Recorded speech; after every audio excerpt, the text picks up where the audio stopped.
You want to hit the shuttle exactly at the corner, but you're struggling with your shot placement and you're inconsistent. This is the video to watch. We're gonna help you improve your shot placements.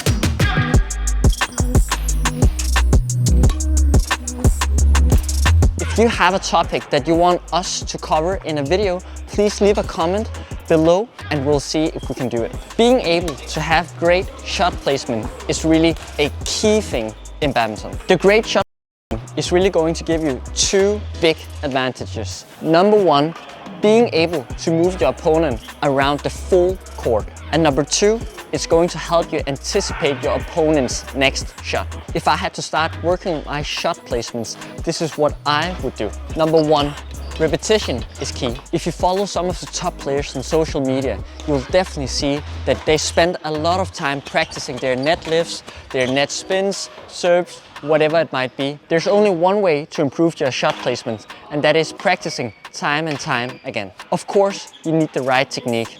That is fundamental in your repetitions. But the good thing is we have done hundreds of tutorials on our YouTube channel, and I know there are so many YouTube videos out there helping you improve your technique. All right, let's move on to mistake number two, adjusting your footwork. This is one thing that no one really talks about, but to me, this is really the secret sauce. When you practice your repetitions, for example, your net lifts, what many forget is actually it's the same movement whether you're in an offensive or in defensive position. So let me use the net lift as an example. Normally, when you practice your repetitions, you're staying approximately here and then you're doing your net lifts, right? So this is from I would say, a bit more offensive position. But when you're having a defensive situation on court, you would meet the shot here.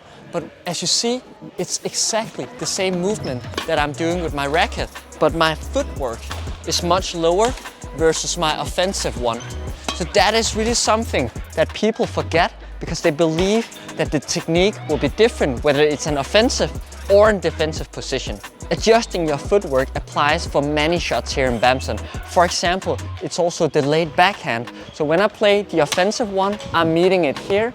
The defensive one, I'm meeting it down here. But my technique will be exactly the same. So again, notice it was my footwork that changed, not my technique. So that's why, if we go back to number one, repetition is key.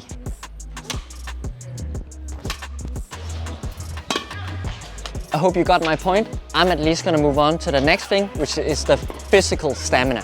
When you get tired on court, that's where you tend to slack on your technique. Your upper body might be starting to hanging a lot in your defensive shots like this. You might be hitting your offensive shots behind you instead of in front of you. For physical stamina, there are no shortcuts really. You gotta put in the work. There are a few different ways to practice your physical stamina. It could be running intervals, it could be burpees, it could be footwork on court. Thank you for watching this video. I'd love to hear your thoughts, so please leave a comment and also subscribe to the channel. See you soon.